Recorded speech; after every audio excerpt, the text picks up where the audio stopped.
Welcome back into Coach's Corner here on Classic Hits 95.3 WCRL. And joining me on the phone for the first time is the new head coach, Brandon Herring of the Oneonta Redskins. And, Coach, I know you've been on the job for several months now, and most people know about Brandon Herring taking over Oneonta. But for the ones that don't know, give a little bit of a brief background about yourself. Well, I'm from Hueytown, Alabama. I went to high school there and played for Mike Battles there in high school. I went to UAB from there and played at UAB from 95 to 99.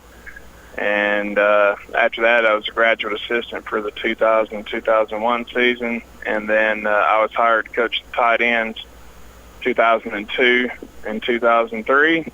And then I moved over to the offensive line there at UAB until 06, and then I went from there to Sanford until 2015, I guess, and went to Athens. That was the first stint in high school. I went to Athens and was there for the 15 season, sorry, and then I was at Gaston City last year. So that's kind of my coaching background, I guess. Well, since taking over and you've been there from the spring, talk about the progress that you've seen from that point to right now with your Oneonta team. Well, I think we've gotten stronger as a unit. Came in. I'm a weight room guy, and I enjoy being in there. And we established a strength and conditioning program, and I think as a team we've gotten much stronger. So that's been pleasing to see. And then it's always a process whenever you're installing a new offense and new defense with all the new terminology and that kind of thing. So I think we've made strides. By no means are we where we want to be, but we've definitely made some improvement. You mentioned defensively, you got a new defensive coordinator. Talk about Coach Garrett and what he brings to the table. Yeah, I had an idea of what I wanted to run defensively, and Coach Garrett fit the bill perfectly with that. He coached under a real good friend of mine in Tennessee, and they ran the same defense. And he didn't come in until after spring training was over, but during spring we got the base defense kind of put in and that kind of thing. So he kind of hit the ground running at the first of summer, and he's a young guy, real energetic, really detail oriented and organized and that kind of thing.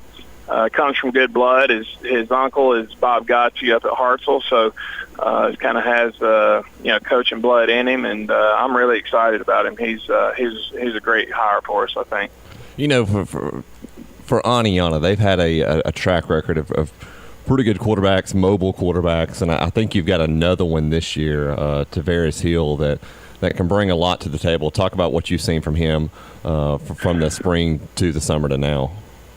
Well, he's improved a whole bunch. He's I think he's starting to kind of to pick up what it is that we're wanting to do and what we're trying to accomplish offensively, and he's made a lot of strides here really in the last week or half or so. It's almost like that light bulb's kind of gone off in his head a little bit. So we'll see. You never know. I mean, you never know till them lights come on and how a kid's going to react to especially at that position, to it being the guy and all that. So we'll wait and see. Joining us on the phone is head coach Brandon Herring of the Oneonta Redskins. And Coach, for a good team, to have a good team, you got to have good senior leadership, and I think you got a good core of seniors. Talk about those guys. Well, it's we trying to build and establish a culture and that kind of thing, and I think several of those guys have really kind of picked up on that. Michael Brooks has done a real good job, and he's a weight room guy and loves it in there, and he kind of always brings some energy and that kind of thing in there. And I'll tell you who's probably on our football team the most improved athletically is Landon Bothwell. He is really he would tell you he was really stiff in his hips, and he's really worked on it really hard, and his hips have improved tremendously. He's able to bend a lot better, and his lateral quickness has gotten a lot better. So he's done a good job. And then, Kevin Krim in the middle, I think he's poised to have a good year. He's gotten really strong, and again, he's kind of a weight room guy too, likes to be in there and that kind of thing. And he's improved a lot. But as a unit, the most of them seniors have done a pretty good job of leading and trying to establish a culture that we want. Of course, no game for you guys this week. It was supposed to have been a Jamboree game against Crossville. They got canceled. But now that that's opened up, any plans for Thursday night or Friday night going to watch games? I don't know about that. We'll see. I mean, we can. We can. Gunnersville plays a Jamboree and that kind of thing. I think they're up at Sparkman. So we can, but Thursday night my son plays, so I'll probably go watch him, and then we'll see what's on the schedule for Friday. Well, all right, Coach Herring, we appreciate it, and we look forward to talking to you the rest of the season. I appreciate it, Justin. Thank you. We'll be back with more here on Coach's Corner, Classic Hits 95.3 WCRL.